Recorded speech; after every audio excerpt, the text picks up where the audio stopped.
우리 다 같이 570장 찬송 부르시면서 하나님 앞에 나아가십시다.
이 아침 우리에게 주시는 하나님 말씀 함께 받겠습니다. 누가복음 18장 9절로부터 14절에 이르는 말씀이 됩니다. 누가복음 18장 9절입니다. 또 자기를 의롭다 믿고 다른 사람을 멸시하는 자들에게 이 비유로 말씀하시되 두 사람이 기도하러 성전에 올라가니 하나는 바리새인이요 하나는 세리라. 바리새인은 서서 따로 기도하여 이르되 하나님이여 나는 다른 사람들 곧 토색 불의 간음을 하는 자들과 같지 아니하고 이 세리와도 같지 아니함을 감사하나이다. 나는 일에 2번씩 금식하고 또 소득의 11조를 드리나이다 하고 세리는 멀리 서서 감히 눈을 들어 하늘을 쳐다보지도 못하고 다만 가슴을 치며 이르되 하나님이여 불쌍히 여기소서 나는 죄인으로소이다 하였느니라. 내가 너에게 이르노니 이에 저 바리새인이 아니고 이 사람이 의롭다 하심을 받고 그의 집으로 내려갔느니라. 무릇 자기를 높이는 자는 낮아지고 자기를 낮추는 자는 높아지리라 하시니라. 아멘. 이것은 오늘 이 아침 우리에게 주시는 하나님의 말씀입니다.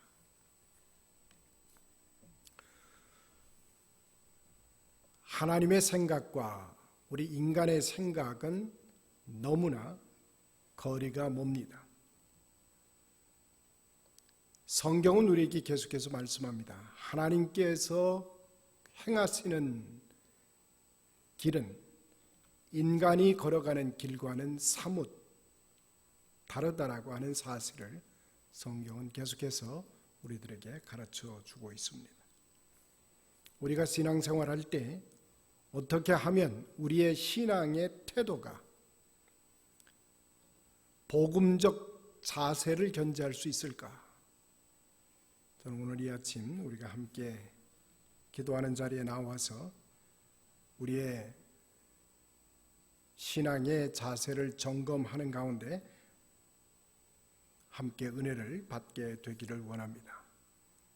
진정으로 복음적 신앙적 자세는 하나님 앞에 설 때 죄인됨을 깨우치고 고백함이 없이는 우리는 하나님 앞에 바로 설 수 없다라고 하는 사실입니다.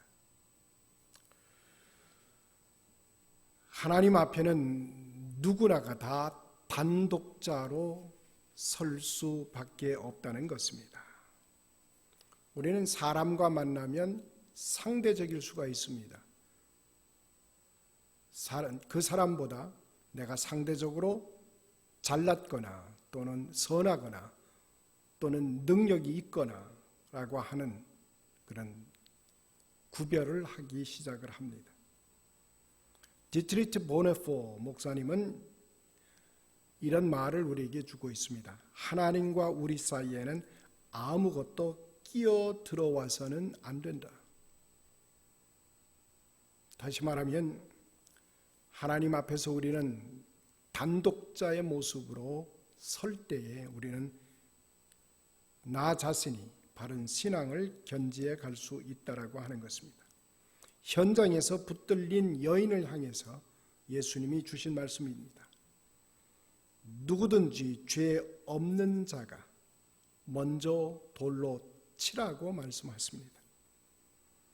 그리고 그 여인에게 현장에서 붙들린 여인을 향해서 나도 너를 정죄하지 아니하노니 가서 다시는 죄를 범치 말라고 분명히 말씀해 주고 있습니다.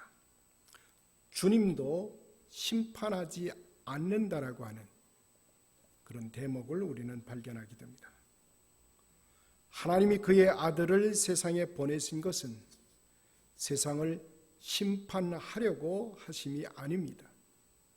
저로 말미암아 세상이 구원을 받게 하려 하심입니다. 예수님께서 이 땅에 오셔서 우리를 구원의 자리로 이끌어내시려고 하는 분명한 목적으로 이 땅을 찾아오셨습니다. 인간의 의는 하나님의 의를 항상 대적합니다. 인간의 죄는 하나님의 의가 도말해 버린다라고 하는 사실을 성경은 계속해서 우리에게 선포해 주고 있습니다. 때문에 예수님은 의인을 부르러 온 것이 아니요 죄인을 부르러 왔습니다. 그 죄인을 구원의 반열에 들어서게 하기 위하여 다름 아닌 여러분과 저를 이제 죄인들의 한복판에서 하나님의 의를 아는 자로 세워주시려고 우리 가운데 찾아오십니다. 두 번째로 우리가 확인되어야 될 부분이 있습니다. 신앙의 사람은 하나님 앞에서 은혜를 받은 자로 서야 합니다. 은혜는 거저 받는 것입니다. 공로 없이 대가 없이 받는 것이 은혜입니다. 그러므로 은혜로 사는 사람은 뻔뻔할 수밖에 없습니다. 왜냐하면 거저 받은 사람들이기 때문입니다. 우리는 하나님 앞에서 뻔뻔할 수밖에 없습니다. 하나님은 계속해서 우리를 고쳐주시고 다듬어 주시고 새롭게 해 주십니다.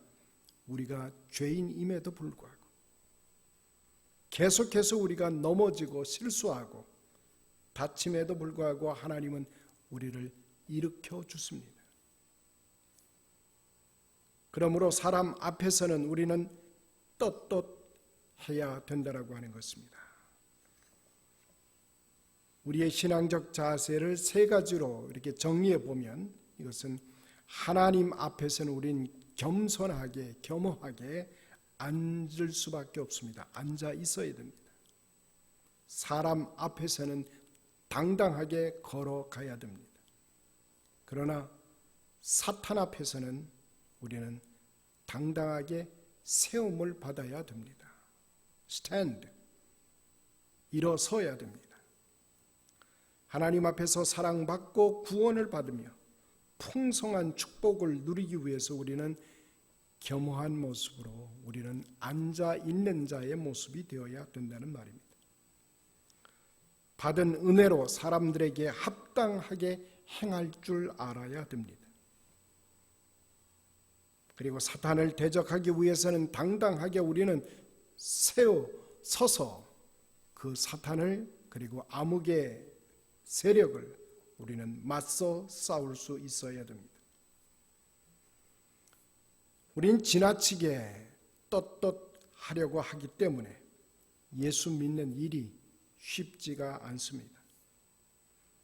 좀 떳떳해지면 우리는 쉽게 남을 판단하려고 합니다. 교만해지기가 쉽습니다. 우리들 마음에 가시가 돋구어지기 시작한다는 말입니다. 그러나 우리가 떳떳하지 못하면 스스로 우리는 정죄하는 자리에 들어갑니다. 부정적 사고로 가득 차며 창조적 가치를 소멸시키는 좌절에 빠지곤 합니다. 우리 특별히 오늘 이 아침 기도의 자리로 나오신 우리 성도 여러분, 복음으로 믿고 살 수 있는 우리의 믿음의 자세가 견고해지게 되기를 소원합니다. 예수님께서 우리에게 주신 말씀입니다. 너희가 돌이켜 어린 아이들과 같지 아니하면 결단코 천국에 들어가지 못하리라. 우리 성탄의 이야기는 어린 아이들의 이야기로 가득 차 있습니다. 우리가 지금 맞고 있는 이 대림절 한복판 그리고 크리스마스의 이야기는 아이들의 이야기로 가득 찬 것입니다. 우리 어린이들은 부모님 앞에서 떳떳한 것이 사실은 없습니다. 집안에서 돌봐주어야 손이 많이 가는 모습이 아이들의 모습이라는 말입니다. 밤낮 없이 신경을 써주어야 됩니다. 돈은 한 푼도 벌어오지 못합니다. 그러면서도 어른들보다 더 많은 비용을 낭비하고 있습니다. 그리고 큰 소리를 치면서 살아가는 것이 아이들의 모습입니다. 어떻게 보면 뻔뻔스러운 존재들이 우리 집안의 아이들이라는 말입니다. 그럼에도 불구하고 그 어린아이들이 우리 집의 주인공들이라는 사실, 하나님의 나라의 주인공들로 채워지는 것이 우리 어린 아이들이라고 하는 것입니다. 어떻게 보면 우리 신앙의 모습은 하나님의 나라를 이루어가는 우리들 자신이 마치 어린 아이들처럼 뻔뻔스럽게 살아갈 수 있어야 되는 것입니다. 구원이라고 하는 것은 바로 그런 것입니다. 내가 비록 부족하고 내가 비록 죄된 모습을 가지고 있을지라도 하나님은 나를 버리지 않습니다. 하나님께서는 결코 우리 연약한 우리들을 제외시키지 아니하시고 끝까지 포기하지 아니하십니다. 바로 우리는 이런 믿음을 가지고 있기에 뻔뻔한 모습을 유지해 갈 수 있다라고 하는 것입니다. 그런 의미에서 신앙이라고 하는 것은 배짱을 가질 수 있다라고 하는 것입니다.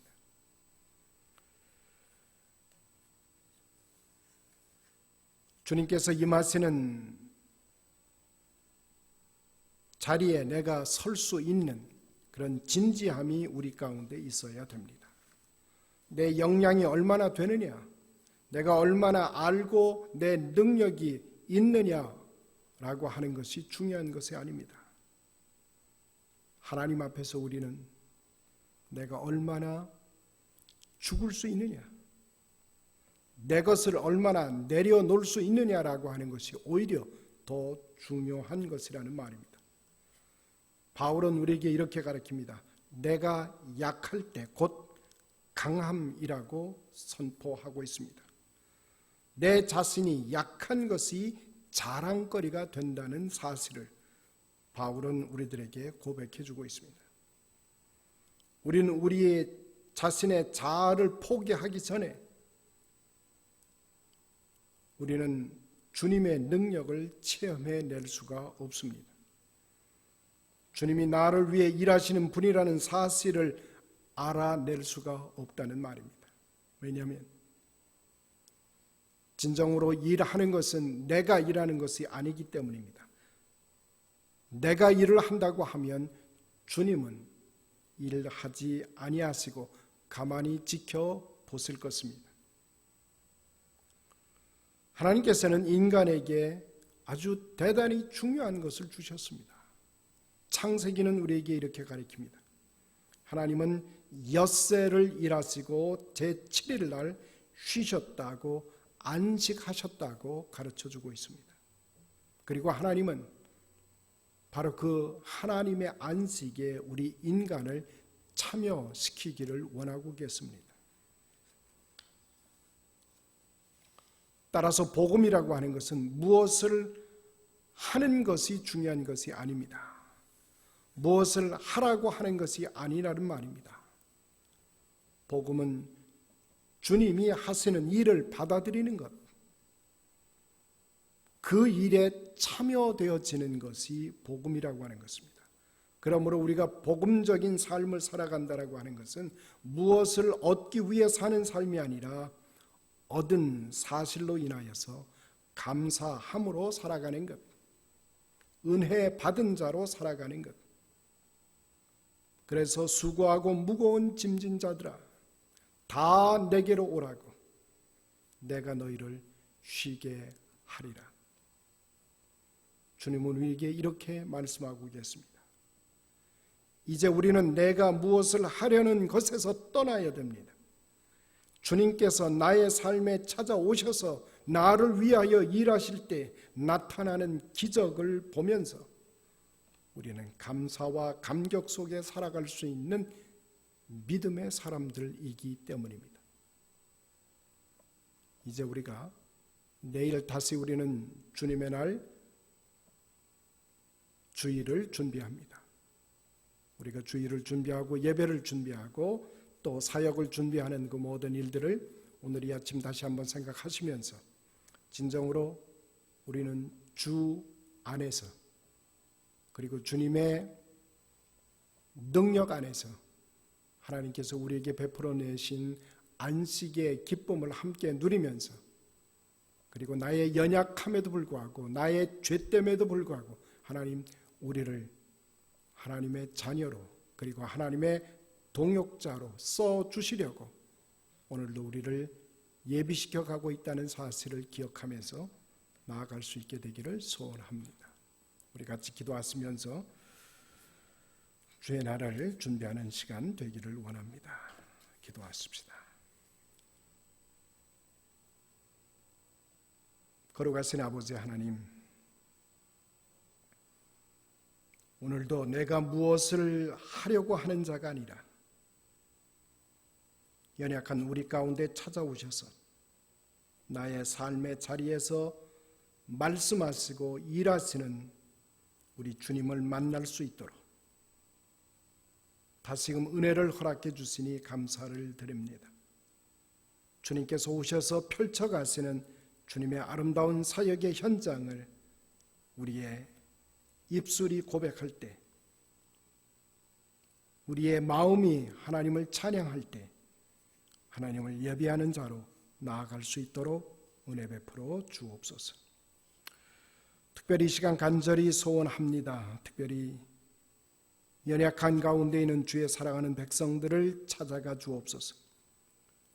특별히 심장 수술을 마치고 이제 회복의 시간을 갖고 있는 송연숙 장로님, 하나님 기억해 주시기를 원합니다. 이 시간 침상을 찾아가 주옵소서.